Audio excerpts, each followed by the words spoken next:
मध्यकालीन भारत में हमने कई सारे पावरफुल डायनेस्टीज़ का राज देखा, जैसे कि राजपूत्स, विजयनगर किंगडम और मुगल्स। उनमें से अगर हमें सबसे ज़्यादा किसी के बारे में पता है तो वो है मुगल्स। रीज़न है मध्यकालीन भारत में आए हुए बहुत सारे विदेशी ट्रैवलर्स, जैसे कि Marco Polo, Abdul Razzaq, Francois Bernier, जिन्होंने अपने ट्रैवेलॉग में भर भर के भारत के बारे में बातें लिखी।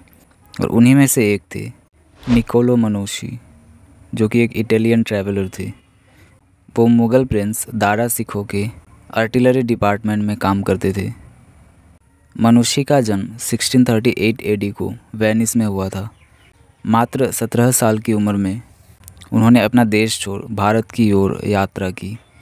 उन्होंने भारत में अपना पहला कदम गुजरात के तट पर रखा, जब दारा सिखो को उनके ही भाई औरंगज़ेब ने हरा दिया। मनोशी औरंगज़ेब की आर्मी ज्वाइन ना करते हुए वहाँ से भाग निकले और बाद में उन्होंने राजा जय सिंह की आर्मी ज्वाइन की। पर दुर्भाग्यवशत राजा जय सिंह का राजकाल ज़्यादा दिन तक ना चला। कामकाज के सिलसिले में मनोशी ने भारत के लगभग हर क्षेत्र में यात्रा की। उन्होंने कश्मीर से लेकर बंगाल, गोवा से लेकर मद्रास तक का सफ़र किया। गोवा में उस टाइम यूरोपियंस का दबदबा था। मनोशी को लगा कि मैं अगर गोवा जाऊंगा तो वहाँ पे यूरोपियंस से मेरी अच्छी दोस्ती हो जाएगी। पर मनोशी का बार बार इंडियंस और यूरोपियंस के लिए काम करना दोनों ही पार्टीज़ के लिए संदेहजनक था, और इसी वजह से मनोशी को गोवा छोड़ दक्षिण भारत की ओर जाना पड़ा। फाइनली उन्होंने मद्रास में रहने का डिसाइड किया। उनके लिए अच्छी बात ये रही कि पौंडीचेरी के फाउंडर और उस टाइम के गवर्नर फ्रैंकोइस मार्टिन के साथ उनकी अच्छी दोस्ती हो चुकी थी।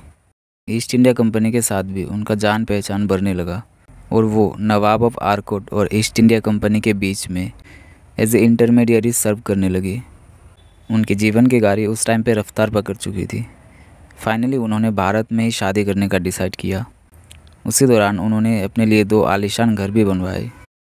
मद्रास में रहते समय ही उन्होंने अपने book the stories of Mughal पे काम करना शुरू किया।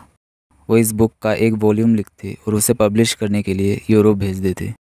आज शायद हमें उस बुक के कई सारे वॉल्यूम देखने को मिलते अगर एक एक्सीडेंट में उनकी वाइफ एलिजाबेथ और उनके खास दोस्त फ्रैंकोइस मार्टिन की मृत्यु ना होती। उस घटना के बाद मनोशी ने लगभग लिखना बंद ही कर दिया था।